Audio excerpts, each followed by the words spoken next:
pouco resultado e que talvez a sua função, logo, logo, as máquinas, a inteligência artificial, a tecnologia vai ocupar o seu espaço rapidinho. Esses são os empregos que primeiro vão ser tomados, né? Já estão sendo tomados e vão ser tomados pela tecnologia industrial. Quem viu as montadoras lá atrás e vê hoje, o que 30 homens faziam hoje, eu não sei a quantidade, mas uma grande fileira de homens trabalhava, cada um fazendo uma parte. Hoje, um sozinho no computador faz todo aquele maquinário, fazer toda aquela esteira de trabalho sozinho. Um homem com muita habilidade sozinho, faz um monte de máquinas trabalhar e fazer o que 30 homens faziam antes. Então, o trabalho anda junto com o estudo, por quê? Porque a geração de hoje, não a geração de idade de vocês, as gerações de trabalho, o mercado de trabalho hoje diz o seguinte, que todas, que você, para ser um bom profissional, você vai ter que estudar a vida inteira. A vida inteira. Alô, para quem não gosta de estudar. Alô. Você vai ter que se aprimorar sempre. É igual médico. Quem é médico, não dá para ficar, se formar e ficar paradinho. Ou dá? Dá? Não. Quem é esteticista? Não. Quem trabalha com beleza? Não. E mais um monte de profissões. Todas as profissões vão ser assim, queridos. Não adianta, jovens, vocês acharem que, sabe, eu me formei, estou de boa. Eu tenho 52 anos e ainda estou estudando. E amo aprender todos os dias. E é um fato observado por educadores que ter uma perspectiva de futuro é a forma mais eficaz do jovem compreender que vale a pena investir nos estudos no momento presente. Então, se alguém está pensando em largar um estudo, melhor pedir para Deus, muita ousadia, pedir para Deus ajudar você a ter força, mas largar os estudos não vai te levar a lugar nenhum. Não vai te levar a lugar nenhum, pelo contrário, mais tarde, você vai ter uma família para sustentar e você vai amargar muito, muito o fato dos seus filhos quererem ter algo e você não ter capacidade de dar. Porque você desistiu quando não deveria desistir. E é na juventude que você tem que ter mais força para poder fazer as coisas. Pode ir para frente, Léo. E aí eu vou contar um pouquinho da história do trabalho, porque nem todos vocês conheçam pelo ano que vocês nasceram. Mas talvez alguns conheçam pela escola, né? E aí eu vou contar um pouquinho da história do mundo do trabalho para a gente chegar onde nós estamos hoje, que vai ser a partir daí que a gente vai, né, dar as dicas para vocês, tá bom? Então vamos lá. Em 1760, isso aqui é história pura. 1760, houve a primeira revolução industrial, que foi a saída dos povos da agricultura. O povo que vivia na agricultura migrou para as cidades. Se iniciou na Grã-Bretanha com motor a vapor, que possibilitou novos processos de fabricação e a criação das fábricas. Então, em 1760, o pessoal saiu, houve uma migração, o pessoal saiu do campo e foi para as cidades, porque com a tecnologia começando a dar início ao mercado de trabalho, às indústrias, o povo começou a criar os grandes centros urbanos. Em 1860 foi a segunda revolução industrial. Então vocês observem que de 1760 a 1860, 100 anos. Olha o tempo aqui das mudanças, 100 anos. Houve a segunda revolução industrial em 1860. A produção, ela começou a ser produção em massa nas novas indústrias, ou seja, as coisas eram fabricadas em grandes quantidades. E aí começou, isso principalmente com impacto em todos os setores, que é o mercado de aço, petróleo, eletricidade. A lâmpada, o telefone, o automóvel e o avião foram inventados durante essa década, 1860. Então a tecnologia já começa a ganhar uma outra dimensão. Aqui já tem lâmpada, as cidades já eram iluminadas, já tinha telefone. Aqueles primeiros automóveis, avião. Então tudo isso já começou a dar um vislumbre para o povo de que o mundo estava caminhando para um grande progresso. Mais um pouquinho. Em 1960, terceira revolução industrial, o avanço das tecnologias mecânicas e digitais, principalmente a internet. A internet começou lá em 1960. Para nós, a massa veio para a gente muito mais na frente, mas ela já era inventada e já era usada por grandes corporações. Principalmente a internet e o computador pessoal, também conhecida como a Revolução Digital. Então, a Revolução Digital, que teve a introdução do computador, começou em 1960, mas não sei quem já viu, teve a curiosidade de ver. Um CPD antes ocupava, sei lá, acho que um quarto, né? Não. Um CPD antes era um computador que era a memória principal, um grande mainframe, que era o grande ambiente onde era distribuído a internet. Eram lugares imensos. A internet, o sistema de computação de uma empresa, era um lugar muito grande. Hoje, isso daqui talvez ocupe muito mais espaço do que aquele grande salão de fios ocupava. 2012, olha agora a distância, lá foi 100, 100, 100, agora de 1960 para 2012. Menos anos, 52 anos. Quarta Revolução Industrial, o conceito introduzido por Klaus Schwab, presidente executivo do Fórum Econômico Mundial. Diferentemente das três anteriores, é definida por novas tecnologias que combinam os mundos físico, digital e biológico. É conhecida por inovações como a IA, que é a inteligência artificial, a impressão 3D, eu não sei como se fala assim, IoT, sei lá, é a internet das coisas, o machine learning, computação quântica e veículos autônomos, todos mudando a maneira como trabalhamos, vivemos e, eventualmente, interagimos. Dentre desses conceitos, tem algum que vocês nunca ouviram? Alguém sabe o que é machine learning? Internet das coisas? Se vocês não souberem, é um grande erro, porque vocês são a geração que estão inseridas aqui. Tá? Vocês são a geração que está inserida aqui. Internet das coisas a minha televisão faz muita coisa sozinha. Smart TV é um botãozinho que liga tudo na minha casa. Internet das coisas. A machine learning, se eu não me engano, eu esqueci qual é o conceito, mas são sistemas que ajudam, né, na diluição da inteligência artificial.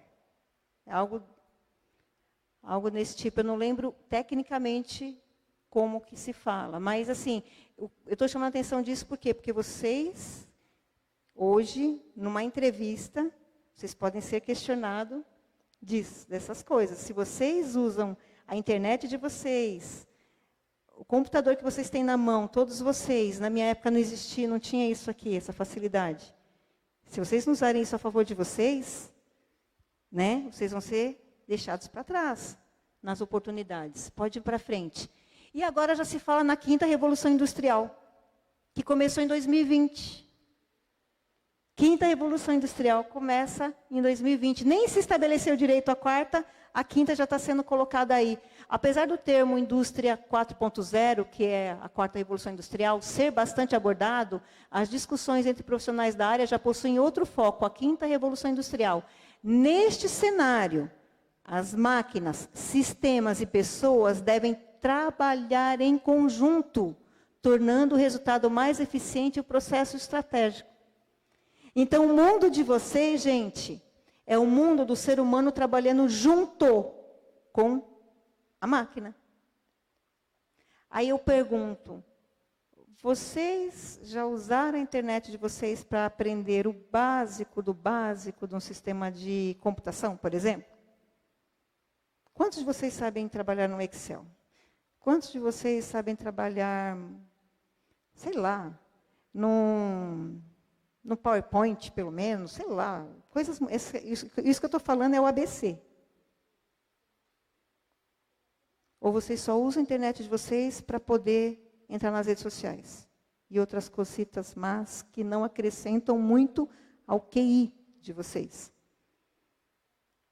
Vocês têm que refletir nisso, meninos e meninas. Vocês têm que refletir nisso. Vocês têm um equipamento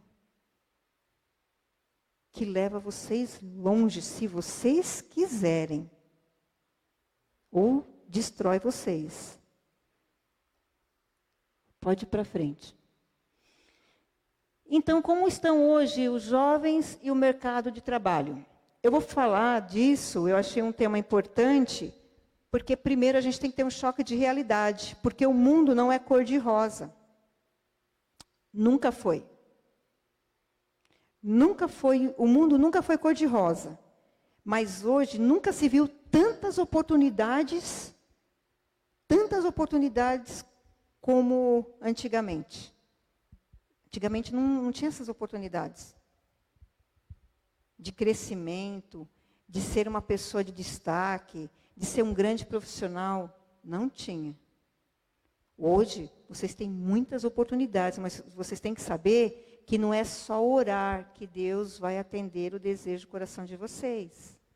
José não foi rei do Egito, ele não foi governador do Egito, José, só porque ele ficou preso, só porque ele orou muito, não. Ele foi porque, enquanto jovem, ele era o mais esforçado dos irmãos dele. Foi por isso. Moisés não foi o grande libertador só porque Deus escolheu ele, não. É porque no Egito ele aprendeu a ser um homem muito culto, um homem muito cheio de aprendizado das ciências da época. Paulo não chegou até Roma só porque ele antes perseguia cristão, não. Paulo chegou até César porque ele, de todos os apóstolos, era o mais instruído. Deus usa os outros, todos. Mas aqui eu estou falando de mercado de trabalho.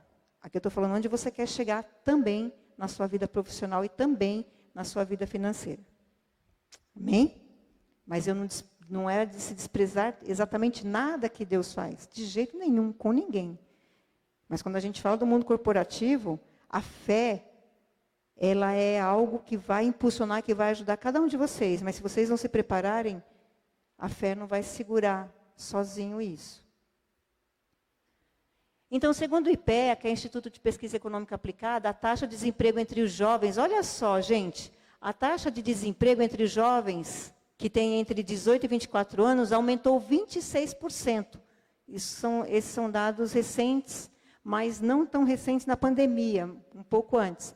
Os jovens passaram a se dedicar mais a trabalhos informais. Afinal, é mais difícil para um jovem entre 18 e 24 anos ser contratado em um emprego com carteira assinada. Gente, o negócio não é ter carteira assinada. Ninguém está falando isso. Até porque o mundo que está sendo trabalhado hoje é um mundo do empreendedorismo. É um mundo onde mais de 60% do mercado de trabalho vai ser de empreendedores, porque o mercado de trabalho não vai ter tantas vagas de emprego no mundo para poder absorver essa mão de obra. Só que quando a gente fala de empreendedorismo, aí você fala assim, legal, não precisa de muita coisa. Para ser empreendedor, não é só abrir uma portinha, não. Para ser empreendedor, não é só saber fritar salgadinho, não. É muito mais que isso. Porque o que nós falamos hoje, que o mundo está muito competitivo.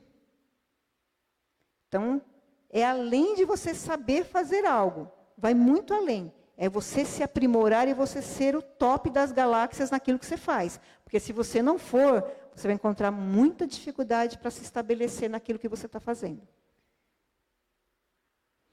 Então, também é mais fácil um jovem ser demitido, levando em consideração que a remuneração para o empregado mais velho, que está mais tempo na empresa, é maior. Por isso, as empresas em dificuldades econômicas optam por demitir os funcionários jovens. Porque sai mais caro demitir o mais experiente. Porque a rescisão é mais cara, né? A empresa precisa gastar muito mais para mandar o mais velho. Pode. Ainda assim, é possível vislumbrar sucesso no mercado de trabalho para os jovens. Porém, é necessário muita dedicação para colocar as dicas que nós vamos dar aqui em prática. Então, não é só vocês ouvirem. Porque tem muita oportunidade, gente. Vocês vão fazer alguns trabalhos aqui e existem muitas oportunidades. Só que vocês vão ter que querer colocar em prática. Se vocês saírem daqui olhando e falando assim, isso tudo é besteira, não rola. Não vai adiantar nada. Não vai adiantar nada. Eu sempre digo assim, gente, isso eu já falei até aqui em cima. Eu tenho colegas que, da minha época de colégio, eu via essas pessoas e falava, poxa, essa pessoa tem um futuro maravilhoso, porque ela tem uma família de classe média, ela tem condições de ir para frente e tudo mais, e a gente já era de uma família muito mais simples, meu pai não incentivava estudo, né? Fazer uma faculdade foi uma luta tremenda, não tinha as facilidades que tem hoje. E aí a gente olhava e falava assim, essa pessoa vai se dar bem. Só que essas pessoas acabaram não indo a fundo. Acabaram não estudando, acabaram não fazendo nada de diferente. E hoje a gente vê muitas dessas pessoas em subempregos, vivendo uma vida muito limitada, né? E talvez outras como eu, porque eu não tinha muita facilidade, e outras pessoas que não tinham muitas facilidades, conseguiram ter alguma profissão, conseguiram ter algo para poder falar, poxa, eu me esforcei, eu consegui. Então, vocês hoje têm que plantar o futuro para amanhã. O futuro de vocês começa hoje. É hoje que vocês têm que começar a galgar o futuro de vocês. E aí, diz assim que no mundo pós-pandemia, a competitividade para se conseguir um emprego será muito maior, lógico, exigindo dos candidatos ainda mais preparo para superar os mais diferentes desafios e capacidade de dar respostas mais rápidas às organizações. O que significa isso? Hoje, eu vou dizer como que é o mercado de trabalho hoje. O mercado de trabalho é assim. Antes, a pessoa entrava e falava assim, Raíssa, você vai trabalhar, você vai ser a assistente do contador. Então, você vai entrar no escritório de contabilidade, você vai ser assistente do computador. E a Raíssa entra naquele escritório, faz um bom trabalho, chega no horário bonitinho, se esforça, trabalha bem, aprende junto com a chefe dela. Só que daqui a pouquinho, e ela está lá esperando a promoção dela, daqui a pouquinho, quando ela vê, abre uma vaga lá para a área financeira, quando ela vê uma menina que entrou, ou um rapaz que entrou, alguns meses depois dela, consegue essa vaga e ela não. Aí ela vai perguntar para o chefe dela, isso não vai acontecer em nome de Jesus, estou só dando exemplo. Aí ela chega lá para o chefe dela e pergunta para o chefe dela, por que eu não fui promovida? Aí a chefe dela fala assim, olha, é porque a moça, ela é multifuncional.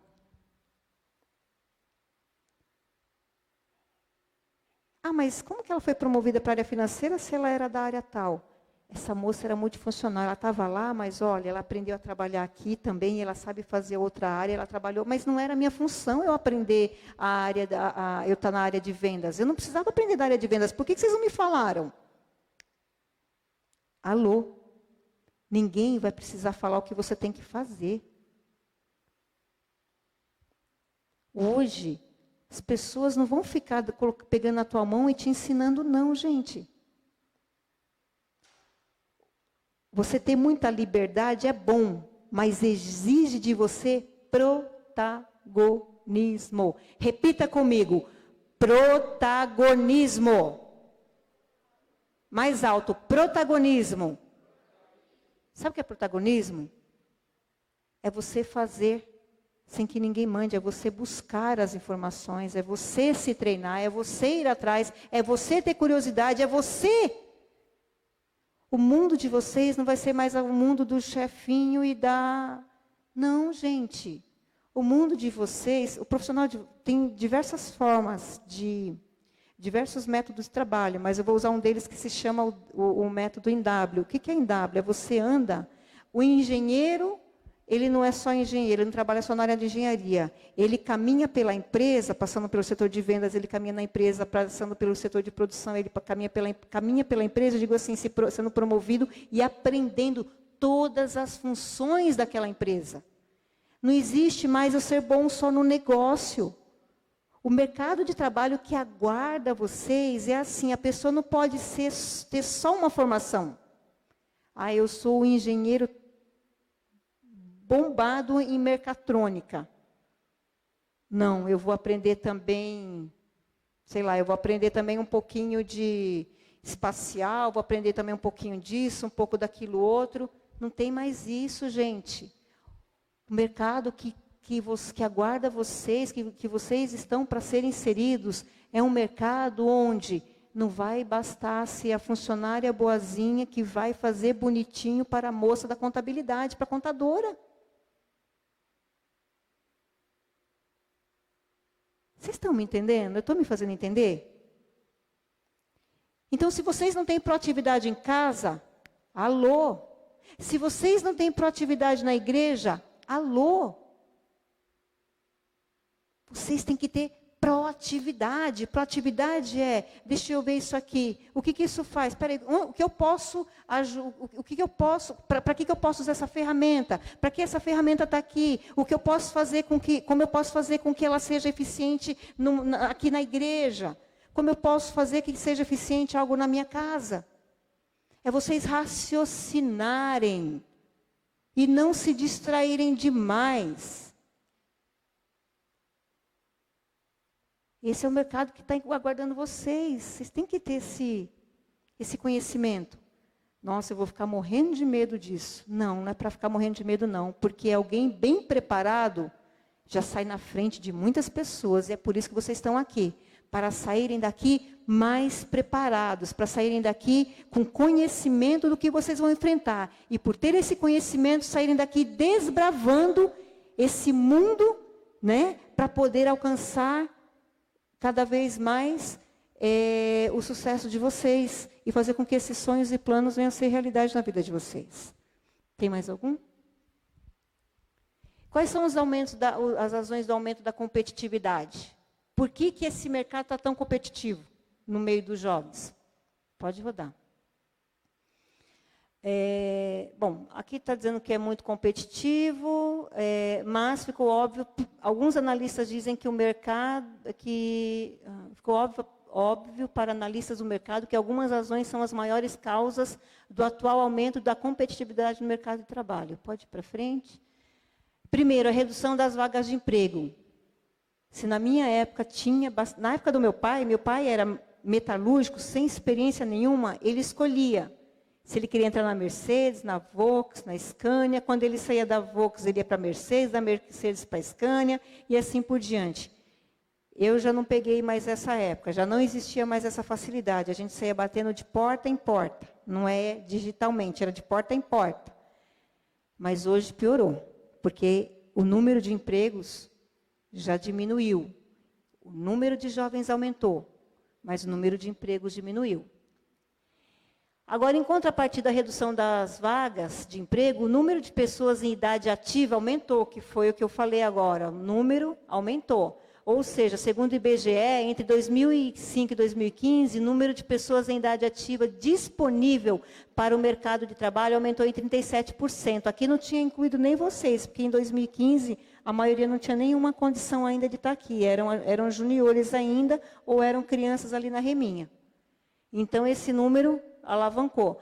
Porém, com a crise econômica e política no país, boa parte dos setores reduziram as vagas. Afinal, a demanda por funcionários vai crescer quando a empresa conseguir crescer. E muitas não conseguem se manter por mais do que os 5 primeiros anos de vida. 5 primeiros anos de vida. As empresas, muitas vezes, não conseguem viver mais do que 5 anos. Muitas das empresas no Brasil não sobrevivem após 5 anos. Portanto, a redução das vagas disponíveis no mercado de trabalho, embora seja o motivo mais óbvio, é sim uma das razões que não podemos deixar de falar. Então, mundo mais competitivo. Vocês estão concorrendo numa vaga de emprego, muitas vezes, com um número de pessoas. Às vezes, vocês vão fazer uma dinâmica de trabalho, para entrar numa vaga de emprego, com 30 pessoas, onde a empresa está contratando só 2 daqueles 30. Pode rodar. A pouca qualificação, aqui nem precisa falar muito, a pouca qualificação. As empresas precisam de pessoas qualificadas.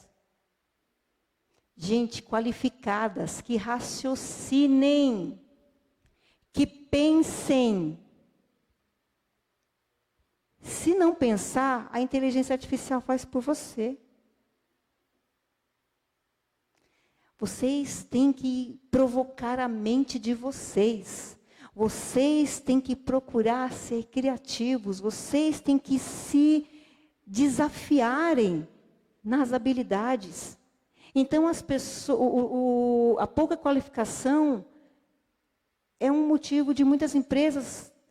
Eu falo com o empresário todo santo dia. E não é um só, não, são muitos. Eles têm dificuldade de arrumar gente até para trabalhar numa pizzaria. Não é nem lugar qualificado. Mas eu vou usar uma palavra meio, né, uma palavra meio ruinzinha, mas as pessoas são chucras. O que é chucra? As pessoas não querem raciocinar, não querem pensar, não querem atender bem, não querem ser boas, não querem fazer o melhor. A pessoa pensa assim, eu ganho R$1.200, eu não estou nem aí.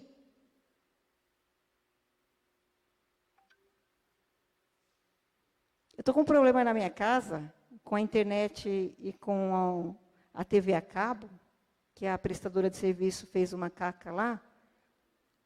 As minhas filhas e meu esposo viram.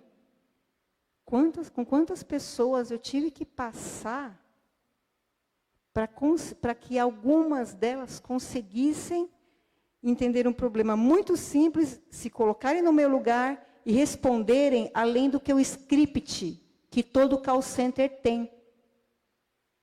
Alguém aqui já trabalhou em call center? Tem um script.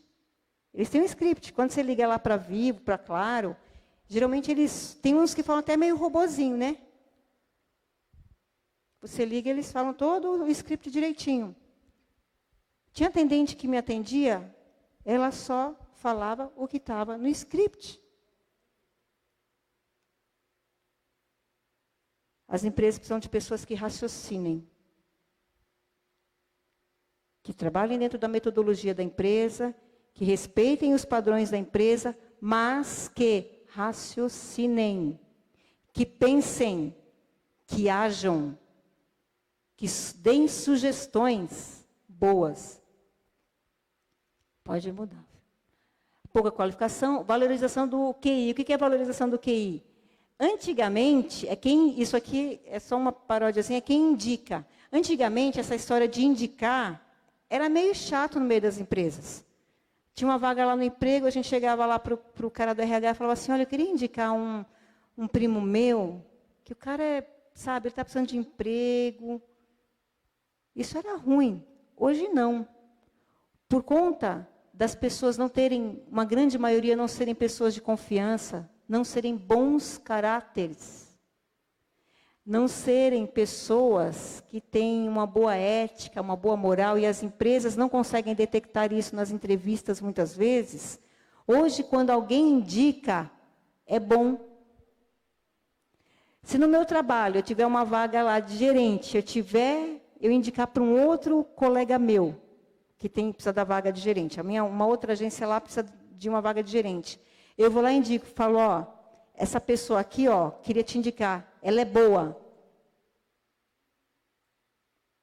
Ela é boa. Opa, 50% já está mais. Por quê? Poxa, se a Giovânia, que é uma boa profissional, está indicando um outro bom profissional, se a Giovânia, que é o seu nível de exigência dela, que ela tem boa conduta, que ela tem uma boa... Eu não estou me engrandecendo, não. Eu estou fazendo valer a prerrogativa de ser uma pessoa que busca estar dentro da presença de Deus, como vocês. Então, se eu sou uma pessoa que dou bom testemunho, que faço bem o meu trabalho, e eu indico alguém, pessoa indicada já tem 50% ali já tem algumas estrelinhas a favor dele. O resto tem que ser com ele. Sim ou não? Ele tem que ter as habilidades, em primeiro lugar, ele tem que ter as exigências que a empresa precisa que tenha. Portanto, gente, precisa ter habilidade.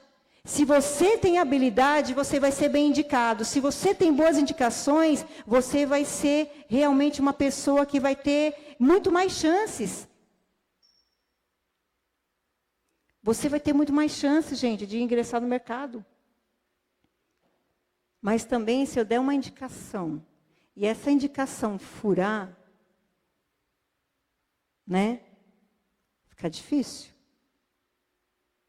Por isso que quando a gente só indica, eu já tive a oportunidade de indicar pessoas, não para o meu trabalho, mas para outros trabalhos. E aí, eu, meu esposo, falava, amor, e fulano, e ciclano, e beltrano? Vai faltar, não é dado ao trabalho, vai esmorecer, e aí é meu nome que vai ficar na jogada. Então, ter quem indique é uma bênção. Por isso, vocês têm que aumentar o network de vocês. O que é network? Ampliar o conhecimento de vocês com pessoas que vão realmente fazer diferença no mundo profissional de vocês, tá bom? Que mais? Que daqui a pouco eu vou passar para a Eliana. Pode rodar. Então, como se adaptar? Para se adaptar a essa competitividade, é necessário criar formas de se fazer mais atrativo para as empresas. O mais adaptável vence no cenário atual do mercado de trabalho. Então, se você está fazendo o mesmo há algum tempo e não conseguiu resultados, né, está mais do que na hora de fazer mudanças. Antes de tudo, tenha em mente que aprender sobre a vaga a qual você se candidatou e sobre a empresa é fundamental. Vocês vão fazer algumas atividades aqui. Mas uma coisa é fato, não sei se vocês já viram uma entrevista que o Roberto Justus fez com alguns estagiários. Alguém viu essa matéria? Não? Gente, se vocês vão trabalhar, seja lá em qual empresa que for, se vocês forem fazer uma entrevista, presta atenção. Vocês vão fazer uma entrevista lá no Banco Santander e vocês aí, o entrevistador pergunta, e aí, o que você acha do Banco Santander? Você fala, legal.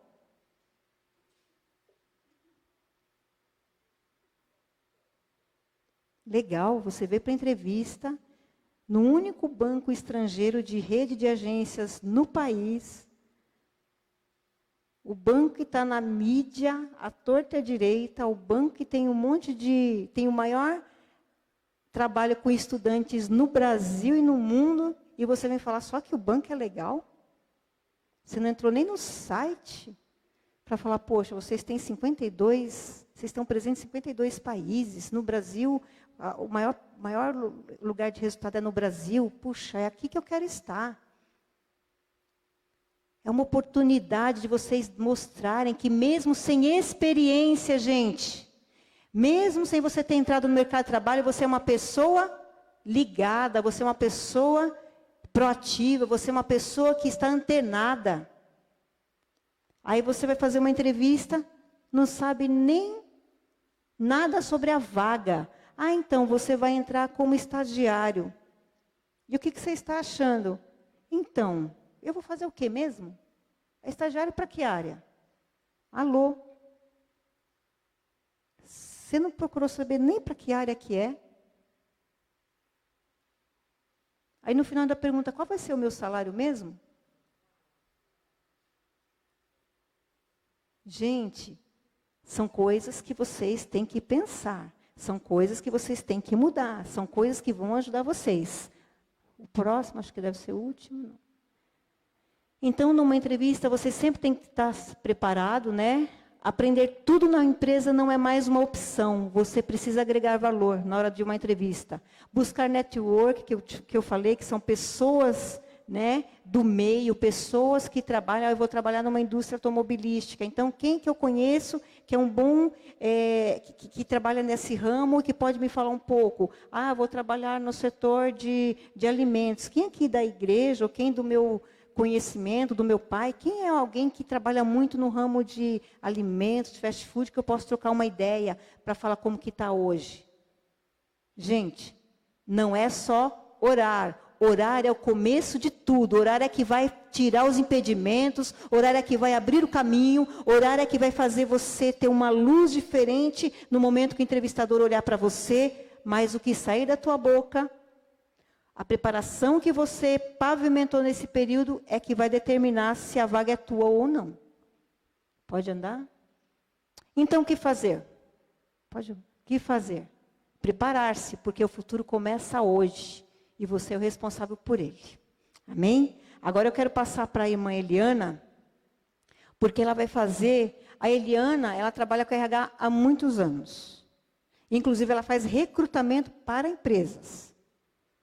Ela faz, muitas vezes, a gente está nos grupos, e a gente vê, vaga disso, vaga daquilo. As empresas convocam ela, contratam ela, para que ela arrume vaga para essas empresas.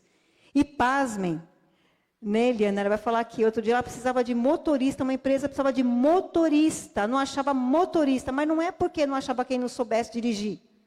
É porque não achava quem tivesse uma boa ética, uma boa moral, uma boa conduta.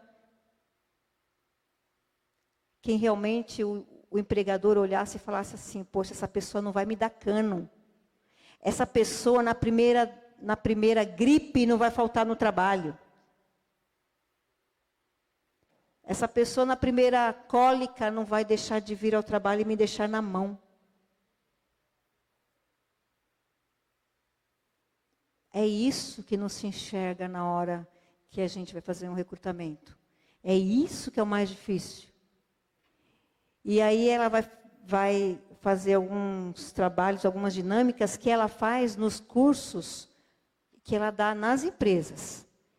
Ela fez uma adaptação para trazer tudo de uma maneira muito mais simples para vocês, mas isso ela faz para grandes empresas. Ela fez isso para a Sodexo, fez isso para Júlio Simões, fez isso para a Ródia.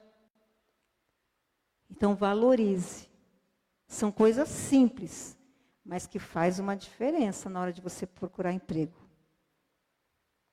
Tudo bem, gente? Vocês estão assustados? Sabe o que vocês têm que fazer quando a gente fica assustado?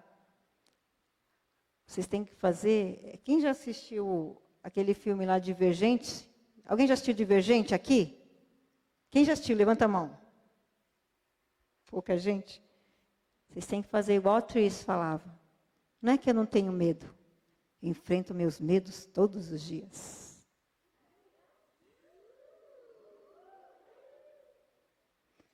Ela falava isso. Não é que eu não tenho medo. Porque alguém olhou para ela e falou assim, eu admiro você. Você não tem medo de nada. Ela olhou com um olhar assim bem... Ela falou, não é que eu não tenho medo. É que eu enfrento os meus medos todos os dias. Amém? Eliana?